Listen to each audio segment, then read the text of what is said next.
Hello दोस्तों, नमस्कार। मैं भी एक आप सभी का एक बार फिर से बहुत बहुत स्वागत करता हूं आपके अपने इस यूट्यूब परिवार में। तो साथियों, आज की इस सेशन में डिस्कस करेंगे रेलवे ग्रुप डी एग्जाम 2025 के लिए प्रीवियस ईयर के क्वेश्चन पेपर। तो जैसा कि लगातार हम लोग रेलवे ग्रुप डी एग्जाम 2025 को टारगेट करते हुए जो पेपर 2018-2022 में हुए थे और एक एक शिफ्ट का लगातार साथी क्लास में फुल पेपर का सोल्यूशन कर रहे हैं। तो आज की सेशन में GK, math, reasoning plus science के टोटल 35 क्वेश्चन को डिस्कस करेंगे। 35 क्वेश्चन इसलिए डिस्कस करें जो एक शिफ्ट में जो महत्वपूर्ण प्रश्न है उसको साथ ही हम लोग हल करें।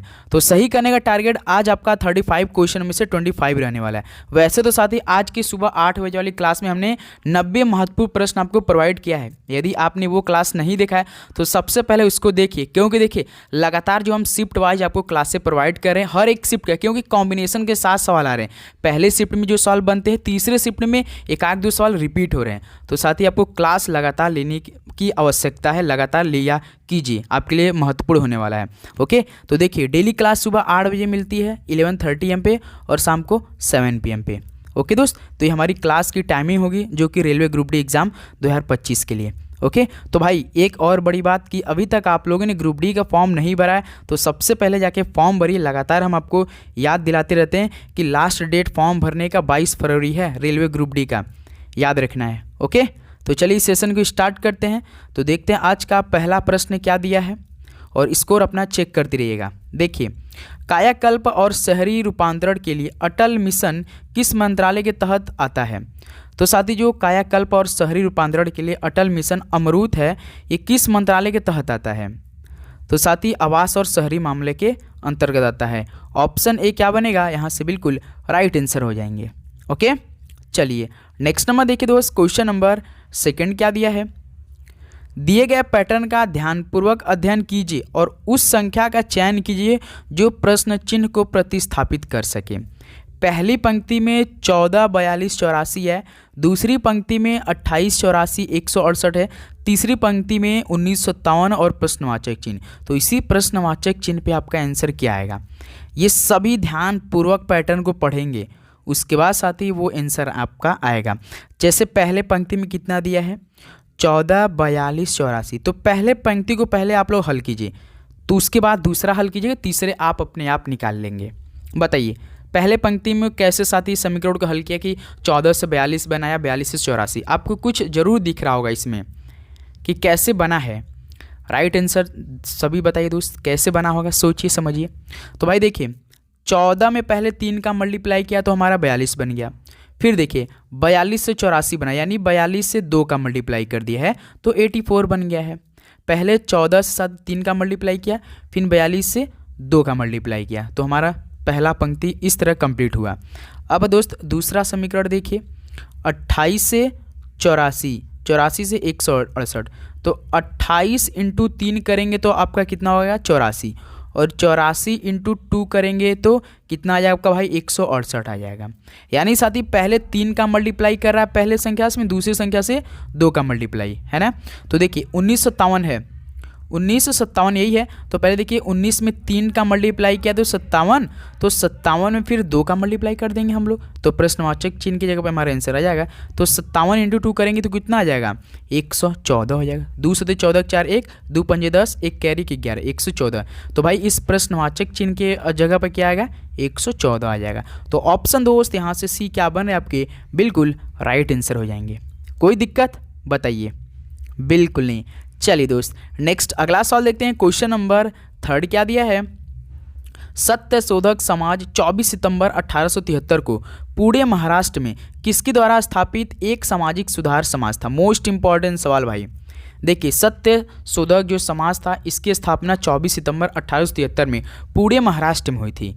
तो साथ ही किसके द्वारा स्थापित था एक सामाजिक सुधार? बताइए।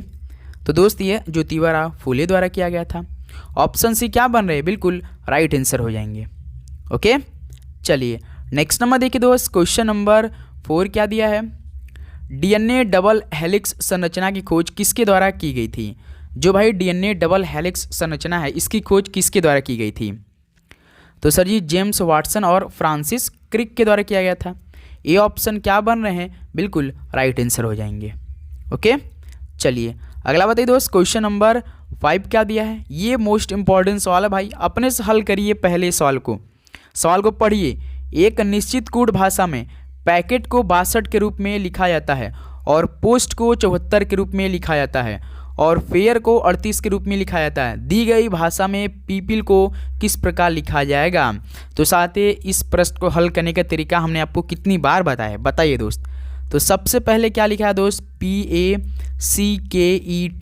इसको कितना कोड किया भाई 62। तो पहला नियम है कि सबका कोड कर दीजिए। P 16 होता है, A आपका 1 होता है, C 3 होता है, K आपका 11 होता है, E आपका 5 होता है, T आपका 20 होता है। सबको ऐड कीजिए। 16 1 17, 17 3 20, 20 और 11 दोस्त 31, 31 5 कितना होता है 36, 36 20 साथ है आपका 56, लेकिन हमें 62 बनाना है। तो देखिए इसमें कितने अक्षर भाई, 1 2 3 4 5 6। इसका मतलब साथ ही सभी संख्या कोड करके जोड़ने के बाद सभी संख्या को क्या किया, जितने भी अक्षर है उसको भी ऐड करके जोड़ना है। यानी 62 6 कितना हो जाएगा आपका 66। देखिए यही तो बनाया है। ओके दोस्तों, ऐसे ये प्रश्न हल करेंगे। उसके बाद देखिए पोस्ट को भाई 74, इसको भी हम लोग बना लेते हैं। देखते हैं, यही तो समीकरण बनाया, यही तो सीरीज चल रही है कि तो कुछ दूसरा है। देखिए P आपका 16 होता है, O 15 होता है, S आपका 19 होता है, T आपका 20 होता है। सभी को जोड़िए। 16 15 कितना होता है 31, 31 और 19 आपका 50, 50 20 70, 70 से 74 बनाना। यानी देखिए इसमें कितने अक्षर पोस्ट में 4 है, तो इसमें 4 जोड़ दिए, कितना हो जाएगा आपका 74 हो गया।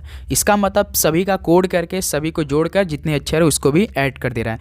तो हमसे क्या पूछा दोस्त, पीपल का पूछा है, PEOPLE यही है। देखिए P आपका 16, पहले इसका कोड करते हैं। P 16 होता है, E 5 होता है, O आपका 15, फिर P आपका 16, L 12, E 5। सभी को ऐड कीजिए। 16 5 21, 21 और दोस्त 15 36, 36 16 42, 36 16 52, 52 और दोस्त 12 64, 64 5 69। इसमें कितने अक्षर हैं, 1 2 3 4 5 6। तो 69 6 कितना हो जाएगा आपका दोस्त 75। देखिए किसी ऑप्शन में 75 होगा, ऑप्शन बी में है। ओके दोस्त, तो इस तरह से आपका ये सवाल का 75 राइट आंसर हुआ। तो एक सवाल हम आप सभी से होमवर्क में पूछना चाहेंगे कि बताइए दोस्त, कि एक सवाल बताइए रिवर का, बताइए दोस्त, RIVER, इसका आपका आंसर कितना आएगा, कितना नंबर आएगा इसका, बताइए रिवर करके बताइए। सभी के पास 2 मिनट का समय रहेगा इस सवाल को हल करने के लिए। ओके चलिए नेक्स्ट नंबर देखिए दोस्त, क्वेश्चन नंबर 6 क्या दिया है, मैथ के सवाल जो कि आपके पहले शिफ्ट में आया था। यदि x + y = 8 है और 2x + y 10 है तो तब x का मान कितना होगा। सिंपल सा x का मान पूछा भाई, जो बड़ा है पहले इसको लिखिए। 2xy = 10, उसके बाद x + y = 8, इसको घटा दीजिए, कितना आ जाएगा, 10 में से 8 घटाएंगे 2, और 2x में से x घटाएंगे तो x का ही मान तो काटा था, और प्लस प्लस कट जाएगा क्योंकि देखिए यहाँ पे माइनस है तो प्लस, यहाँ पे प्लस तो माइनस, और प्लस y माइनस तो क्या हो जाएगा भाई, कट जाएगा। तो 10 में 60 घटाएंगे तो 2 आ जाएगा, तो x की वैल्यू कितनी आ जाएगी 2। सिंपल, ऑप्शन ए क्या बनेगा आपका, बिल्कुल राइट आंसर हो जाएंगे।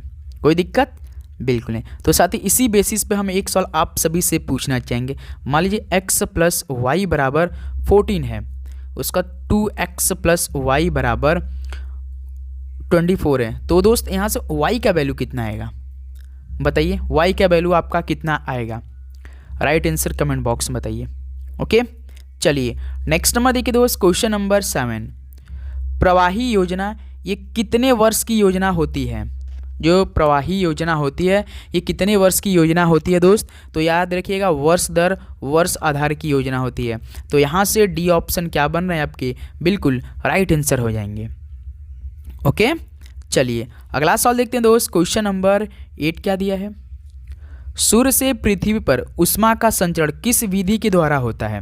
तो भाई सूर्य से पृथ्वी पर उष्मा का संचरण किस विधि के द्वारा होता है। पहला आपका संवहन दिया, दूसरा विकिरण। बताइए सूर्य से पृथ्वी पर उष्मा का संचरण किस विधि के द्वारा होता है।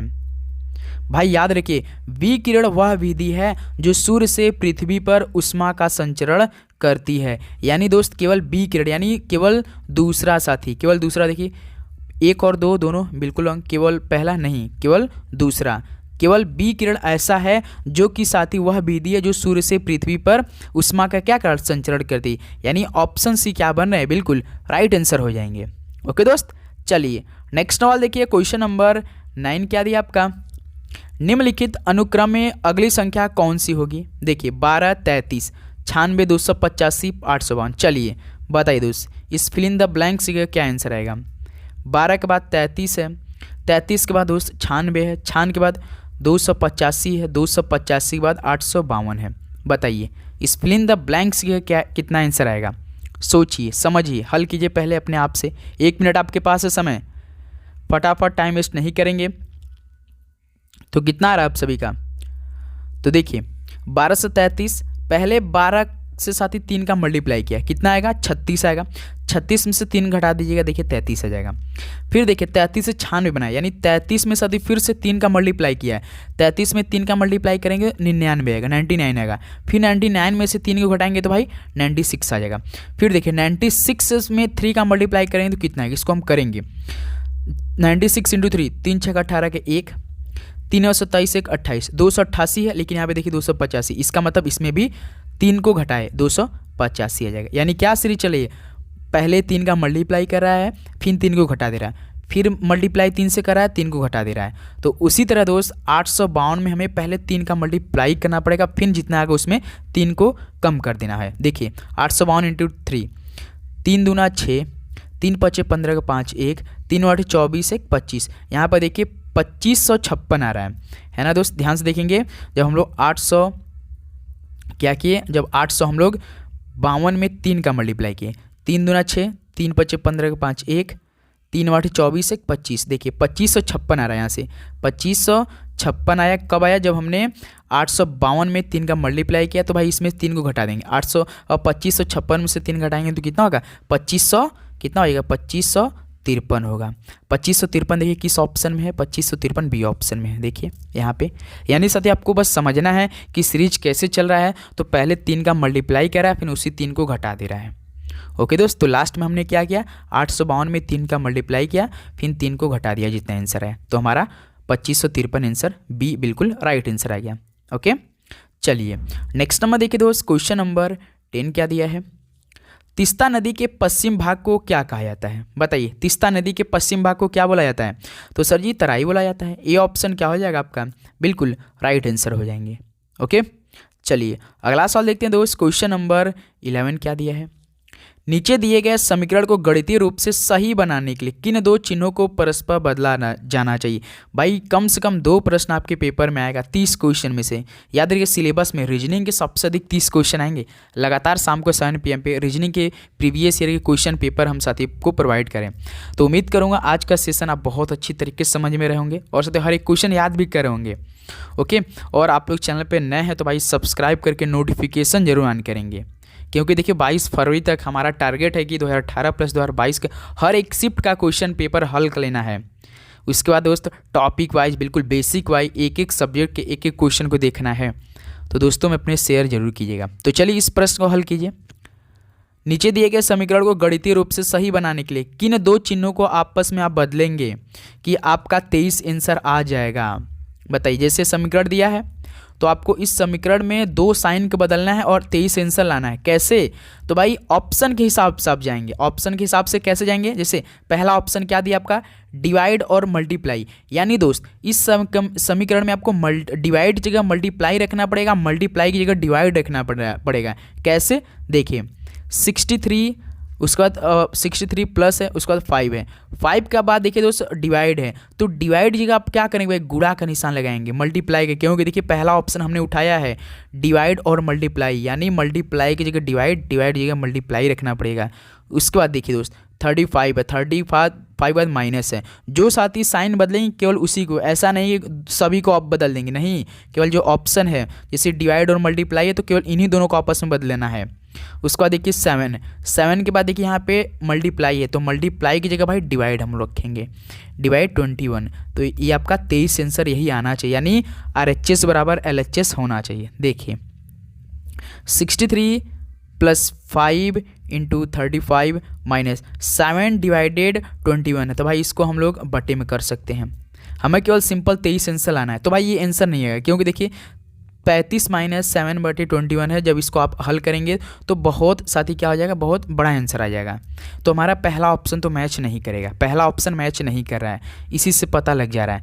अब साथी हम लोग ऑप्शन बी को उठाते हैं, यानी गुणा और प्लस को आपस में चेंज करते हैं। देखिए 63 उसका देखिए प्लस है, प्लस की जगह भाई गुणा चेंज करेंगे, क्योंकि देखिए ऑप्शन ही दिया आपका गुणा और प्लस।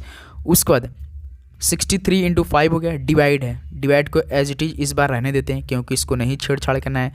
उसके बाद -7, 7 के बाद देखिए दोस्त गुणा है, गुणा की जगह भाई प्लस रखना है, प्लस आपका 21 है, बराबर 23 आंसर लाना है। चलिए हल कीजिए। देखिए 63 यहाँ आपका कितना है, 63 इंटू 5 डिवाइडेड 35 है, तो भाई 35 का डिवाइड 5 में जाएगा नहीं, ऐसे तो कर नहीं सकते हम लोग, हमारा रॉन्ग हो जाएगा। तो साथ ही हम लोग अब बटे में तो भी कर सकते हैं, कोई दिक्कत, बटे में तो कर सकते हैं, बिल्कुल कर सकते हैं।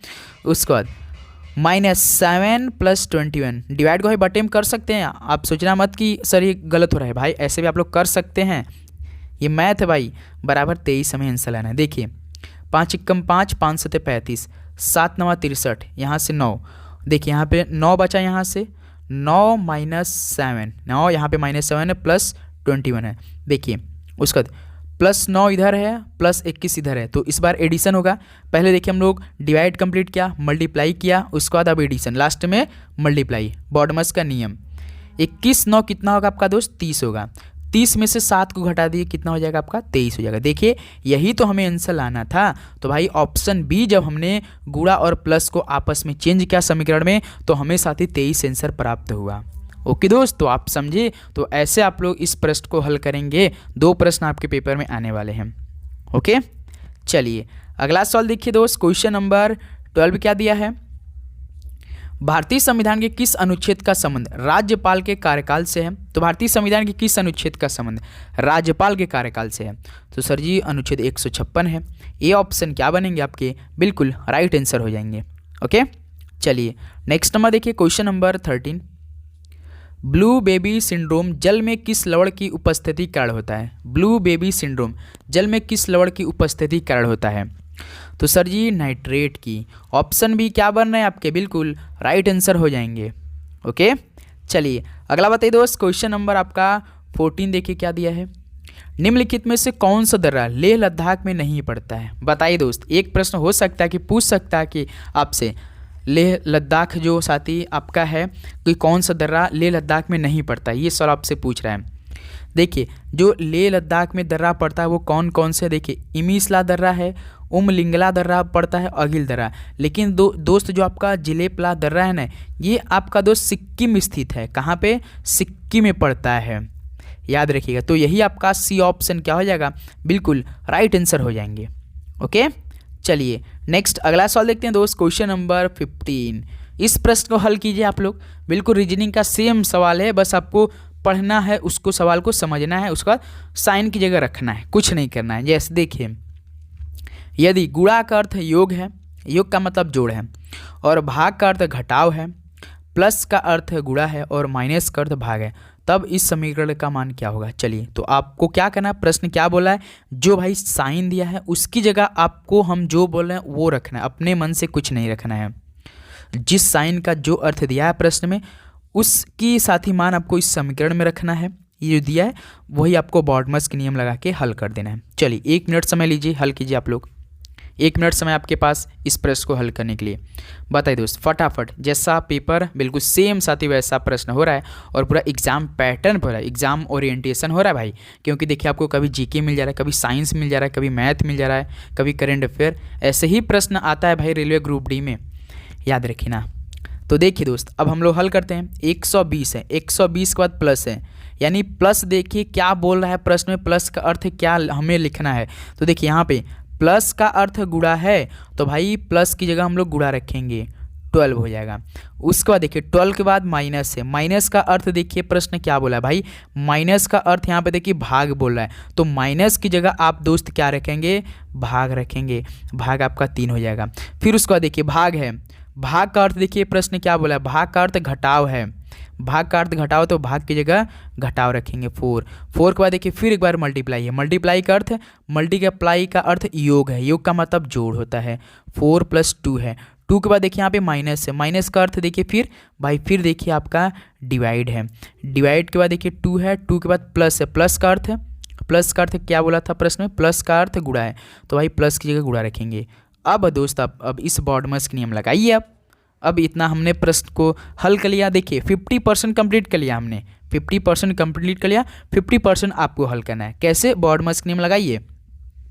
120 इंटू बॉडमस नियम में सबसे पहले ब्रैकेट है नहीं, ऑफ नहीं है, डिवाइड, तो 3 चौक का 12, 3 का भाग 12 में करेंगे 4 आएगा, फिर देखिए यहाँ पे -4 है, प्लस 2 का डिवाइड 2 में करेंगे, देखिए 2 डिवाइडेड 2 कितना आ जाएगा, 1 आ जाएगा, और यहाँ से देखिए मल्टीप्लाई 1 है, फिर देखिए अब देखिए डिवाइड के काम खत्म, अब किसका बारी आएगा, मल्टीप्लाई का, तो 120 इंटू 4 कितना हो जाएगा, 12 चौक 48, 480 हो जाएगा, 480 -4 प्लस 1 का मल्टीप्लाई एक में करेंगे तो 1 आएगा, देखिए ये 481 प्लस 1 कितना हो जाएगा, 480 प्लस 1 कितना हो जाएगा, 481 हो जाएगा, इधर -4 है, तो 481 में से 4 घटाएंगे कितना हो जाएगा दोस्त, 477 हो जाएगा। क्या आप सभी का 477 आंसर आया था, बताइए। तो ऐसे इस प्रश्न को आप लोग हल करेंगे दोस्त। जो प्रश्न बोला सिंपल वही चलना है, जो साइन का अर्थ बोल रहा है, प्लस का जो मान रखना है, गुणा का जो मान रखना है, मल्टीप्लाई का और सब्ट्रैक्शन का साथ ही आप लोग रखिए, उसके बाद बॉडमस के नियम से लगा के हल कर दिए। चलिए दोस्त अगला सवाल देखते हैं दोस्त। क्वेश्चन नंबर 16 क्या दिया है, आधुनिक आवर्त सारणी में कितने तत्व हैं। तो भाई आधुनिक आवर्त सारणी में कितने तत्व होते हैं, काफ़ी जी सवाल 118। ये प्रश्न तो भाई आप जरूर याद कीजिएगा, आपके पेपर में जरूर पूछेगा, ये बी ऑप्शन यहाँ से बिल्कुल राइट आंसर हो जाएंगे।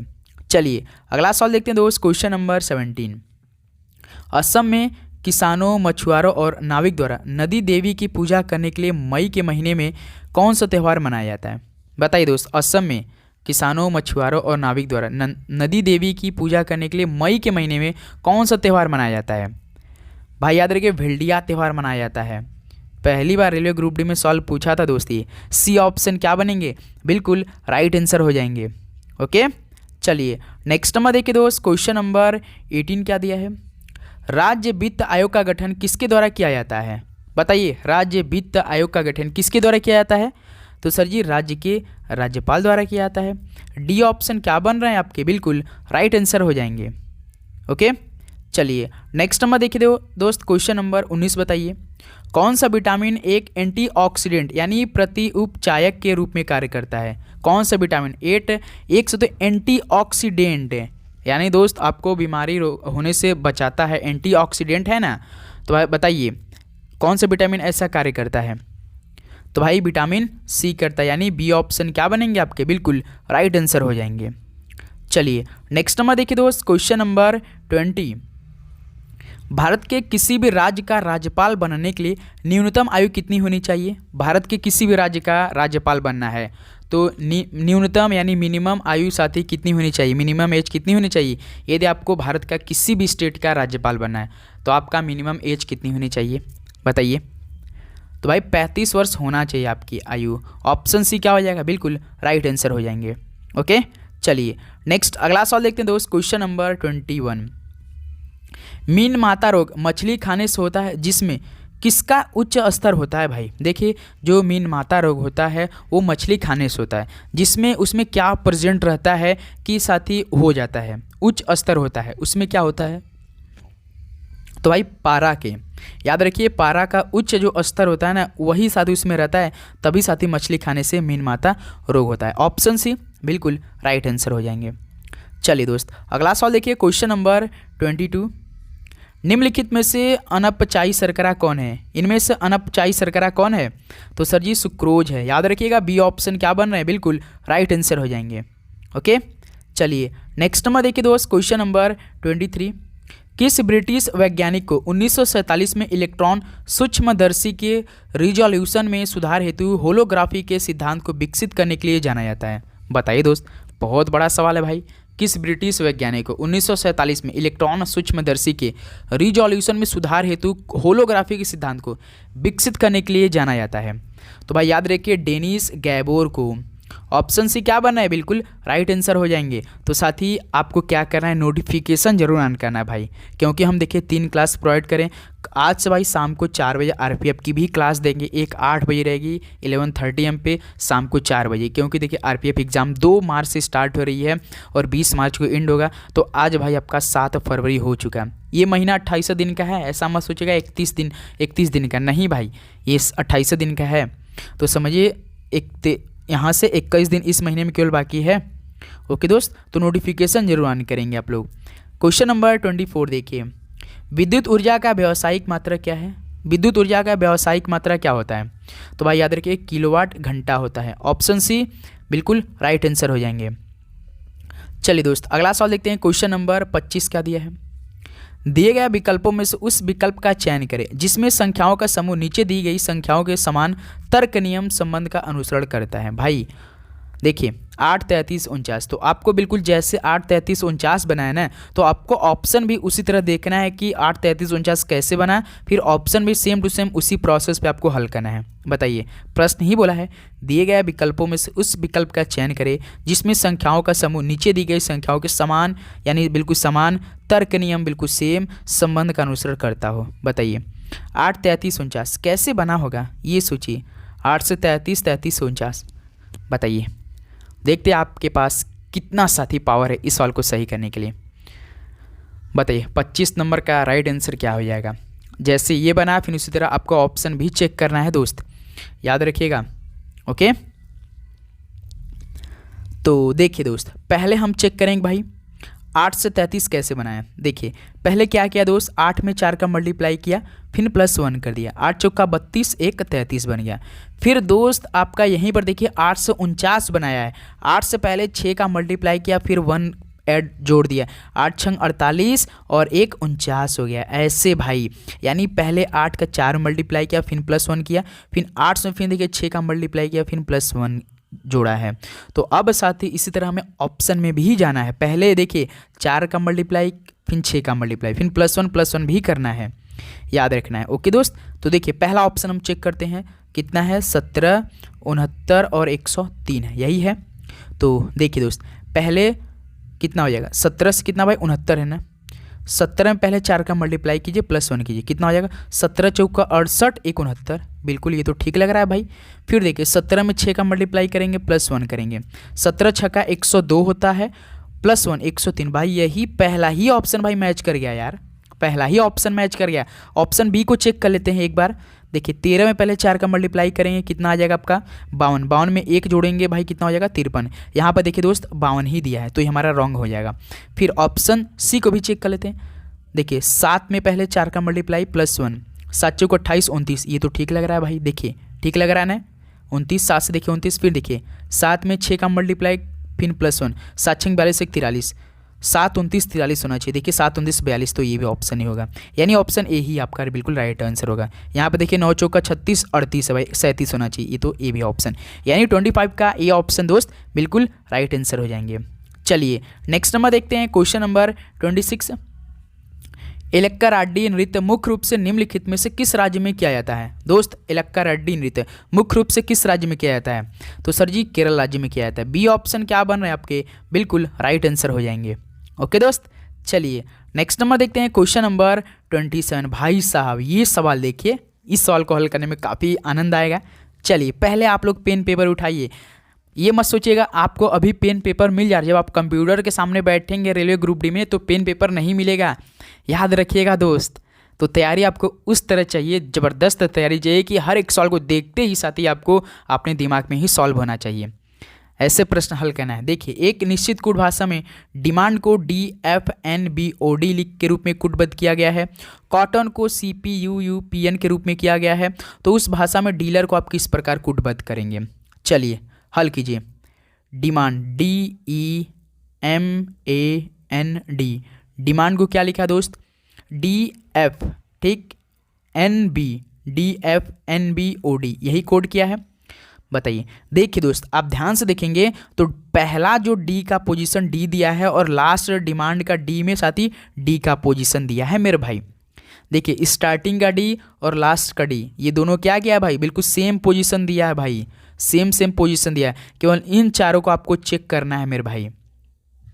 ओके दोस्त, बिल्कुल। एक तरीका हम बता दें सवाल हल करने का तरीका, नहीं भाई वो इसमें नहीं होगा, इसमें नहीं होगा। देखिए अब इसका हम लोग कोड कर देते हैं। ई आपका 5 होता है, एफ आपका 6 होता है, एम आपका 13 होता है, एन आपका 14 होता है, ए आपका 1 होता है, बी आपका 2 होता है, एन आपका दोस्त 14 होता है, ओ आपका 15। भाई देखिए ई के बाद क्या आता है, एफ आता है, एम के बाद क्या आता है, एम आता है, ए के बाद क्या आता है, बी आता है, एन के बाद ओ आता है। सिंपल साथी क्या किया है, जो पहला नंबर अक्षर है उसको सेम रखा है, जो लास्ट का अक्षर रखा है उसको सेम रखा है। उसके बाद देखिए ई के बाद एफ कर दिया, एम के बाद एन कर दिया, ए के बाद बी कर दिया, एन के बाद ओ। ए बी सी डी करेंगे तो देखिए 5 से 6 +1, 13 से 14 +1, 1 से 2 +1 और एन से 14 से 15 +1। सिंपल साथी। तो अब इसका चेक करते हैं भाई, कॉटन को कितना लिखा है, देखिए COTTON। देखिए इसमें देखिए सी को जस्ट वही पोजीशन दिया है, फिर देखिए PU, उसको देखिए PN। देखिए स्टार्टिंग वाला अक्षर और लास्ट वाला अक्षर सेम पोजीशन दे रहा है भाई, आपको ध्यान देना है। फिर देखिए ओ के बाद क्या आता है, ABCD में P आता है, T के बाद U आता है, T के बाद U आता है, O के बाद P आता है।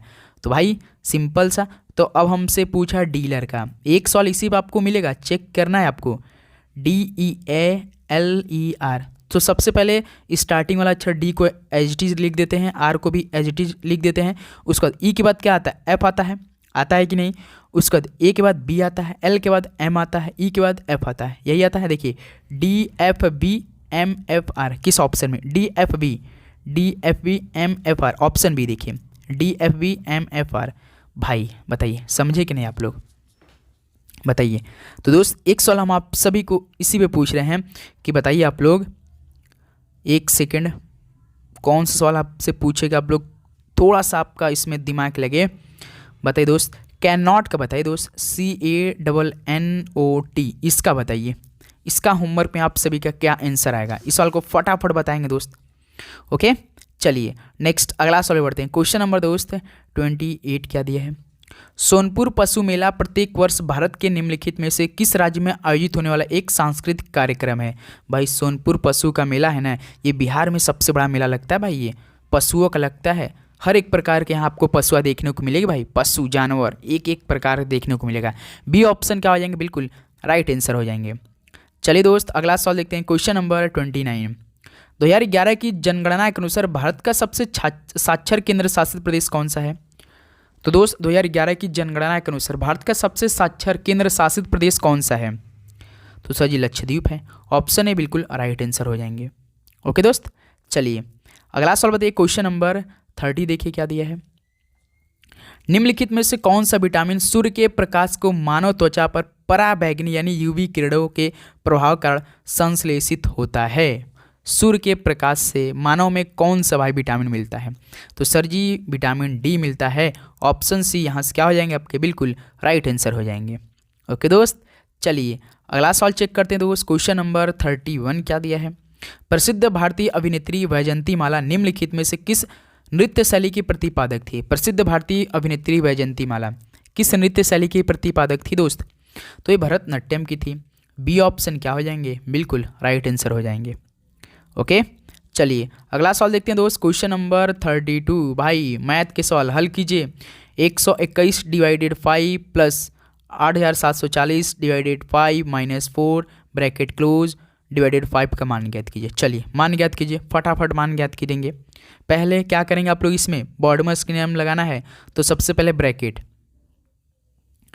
121 उसका डिवाइडेड 5 प्लस ब्रैकेट क्लोज 8740 उसका डिवाइडेड 5 माइनस 4 डिवाइडेड 5। तो सबसे पहले इस ब्रैकेट को हम लोग हल करते हैं बिल्कुल। तो देखिए पहले 121 यहाँ पे है, डिवाइडेड 5 है, प्लस इस ब्रैकेट को हल करेंगे तो पहले 5 के डिवाइड 8740 में देंगे। 5 एकम 5, 3 इधर 3 37, 5 सते 35, 2 24, 5 चौका 20, 24 में से 4 घटाएंगे साथ ही 24 में 4 घटाएंगे, सॉरी एक सेकेंड फिर से हल करते हैं भाई। 5 एकम 5 ठीक है, 3 इधर आया कैरी 37 में, 5 सते 35, 2 24 गया, 5 चौका 20, 20 में से 24 घटाएंगे 4 और यहाँ पे 0, 5 चौका 20 और 0 इधर गया 40, 5 8 40 होगा। तो 1748 उसके बाद -4 है।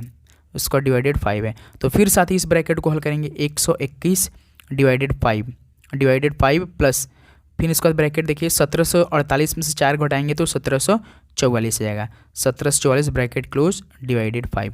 देखिए जब हमने साथ ही इस ब्रैकेट को हल किया तो हमारे पास कितना आंसर आया, 1744 आया, यही आया है। तो ध्यान से देखते रहिएगा, इस ब्रैकेट को जो हमने हल किया तो 1744 आया है। तो देखिए 121 डिवाइडेड 5 यही था, प्लस इस ब्रैकेट को जो हमने किया तो 1744 आया, यही आया है, फिर इसका डिवाइडेड 5। तो भाई 121 डिवाइडेड 5 प्लस जब ये ब्रैकेट से बाहर निकलेगा तो भाई ये क्या हो जाएगा, किस में चेंज होगा, भाई डिवाइडेड में ही चेंज होगा। तो देखिए ये दोस्त 121 डिवाइडेड 5 प्लस 1744 डिवाइडेड 5, तो भाई हम इसको बटे में तो कर सकते हैं कि नहीं, 121 बटे 5 प्लस 1744 बटे 5, ऐसे तो कर सकते हैं कि नहीं। अब देखिए भाई ये क्या है, दोनों सेम है भाई, क्या है, दोनों डिनोमिनेटर क्या है, सेम है। तो भाई ऊपर का हम जोड़ सकते हैं कि नहीं, बताइए। बिल्कुल सर जी, तो जोड़िए 121 1744, 4 1 5, 4 2 1 6 और 7 1 8, 1865। और दोनों आपका क्या है, ये दोस्त आपका क्या है, दोनों सेम है, तो इसको ऐसे ही लिख देते हैं डिनोमिनेटर के। तो भाई 1865 बटे 5 आ रहा है, 1865 बटे 5, इसको हम लोग कट करते हैं क्योंकि देखिए 5 है तो ये भाग चला जाएगा, पूर्णतः विभाजित हो जाएगा। तो 5 3 15, 5 3 15, 36, 5 7 35, 1 5 3 15, 373। जब आप लोग 1865 से साथ ही 5 में डिवाइड आपस में करेंगे तो आंसर कितना आएगा, 373 आ जाएगा, यानी 32 का दोस्त ये ऑप्शन आएगा। तो ऐसे ही इस प्रश्न को आप लोग हल करेंगे। ओके दोस्त, तो उम्मीद करूँगा दोस्त आप ये प्रश्न को समझे होंगे भाई। ओके चलिए, जब देखिए दोस्त इस तरह का प्रश्न आ जाएगा, जब देखिएगा डिवाइडेड 5 जब ना जाए तो भाई बटे में कर दिएगा और सरल हो जाता है, मल्टीप्लाई रहता तो और सरल हो जाता है, क्योंकि भाई ऊपर बगल क्रॉस मल्टीप्लाई करके कट्टम पिटम करके आंसर भी आ जाता है, शॉर्ट फॉर्म कर सकते हैं। ओके दोस्त, चलिए नेक्स्ट नंबर देखिए, क्वेश्चन नंबर 33 क्या दिया है, निम्नलिखित में से कौन सा शासक गुर्जर प्रतिहार वंश से संबंधित नहीं है। तो कौन सा शासक गुर्जर प्रतिहार वंश से संबंधित नहीं है, तो देखिए नाग भट्ट है, महेंद्रपाल फर्स्ट है, देवपाल, लेकिन दोस्त जो भारत भट्ट फर्स्ट है ना, ये गुर्जर प्रतिहार वंश से संबंधित नहीं है। तो यहाँ से डी ऑप्शन क्या हो जाएंगे, बिल्कुल राइट आंसर हो जाएंगे। चलिए दोस्त नेक्स्ट नंबर देखिए, क्वेश्चन नंबर 34 क्या दिया है, किसी धारावाही चालक को क्या रखने पर कोई बल नहीं लगता है। किसी धारावाही चालक को दोस्त चुंबकीय क्षेत्र के समानांतर रखने पर कोई बल नहीं लगता है। याद रखिएगा ऑप्शन सी क्या हो जाएगा, बिल्कुल राइट आंसर हो जाएंगे। चलिए नेक्स्ट नंबर देखिए दोस्त, question number 35, straight from the heart an autobiography पुस्तक किसने लिखी है। तो दोस्त straight from the heart an autobiography ये पुस्तक किसने लिखी है, बताइए। राइट आंसर तो सर जी कपिल देव ने लिखी है, ऑप्शन सी बिल्कुल राइट आंसर हो जाएंगे। तो साथ ही ये टोटल 35 क्वेश्चन आज का पिछला पेपर 14 का कंप्लीट हो चुका है। तो बताइए दोस्त आप सभी का कितना स्कोर बना। लास्ट के जो कुछ क्वेश्चन आते हमने फटाफट किया, क्योंकि बगल में भाई बहुत साउंड आ रही है, इसलिए हमने जल्दी जल्दी सवाल को आगे किया है दोस्त, उसके लिए सॉरी। ओके दोस्त, तो बताइए आप सभी का इन 35 क्वेश्चनों में से कितना स्कोर बना। तो उम्मीद करूँगा दोस्त आज अपने कट ऑफ के ऊपर आप जरूर पहुँचे होंगे और हर एक क्वेश्चन को काफ़ी अच्छी तरीके से याद किया होगा। कोई भी डाउट हो तो साथ ही कमेंट बॉक्स में जरूर पूछें, क्योंकि लगातार क्लास हम आपके लिए ही प्रोवाइड करते हैं, बहुत मेहनत से एक एक क्लास साथ ही आपके लिए दे रहे हैं इस समय, बिल्कुल same time same day same class आपको प्रोवाइड करें भाई। ऐसा दिन एक दिन भी नहीं हो कि मिस्टेक कुछ हम करें भाई। ओके दोस्त, तो आप लोग चैनल पे नए हैं तो सब्सक्राइब करके यार नोटिफिकेशन जरूर ऑन करें। आज शाम को 7 PM पे रीजनिंग क्लास बहुत ही अच्छी होने वाली है, उसको आप जरूर लीजिएगा। ओके दोस्त, तो चलिए दोस्त इस सेशन को यहीं पर समाप्त करते हैं, मिलते हैं नेक्स्ट सेशन में। सभी को जय हिंद, वंदे मातरम, पढ़ाई करते रहिए, ऑल द वेरी बेस्ट, धन्यवाद।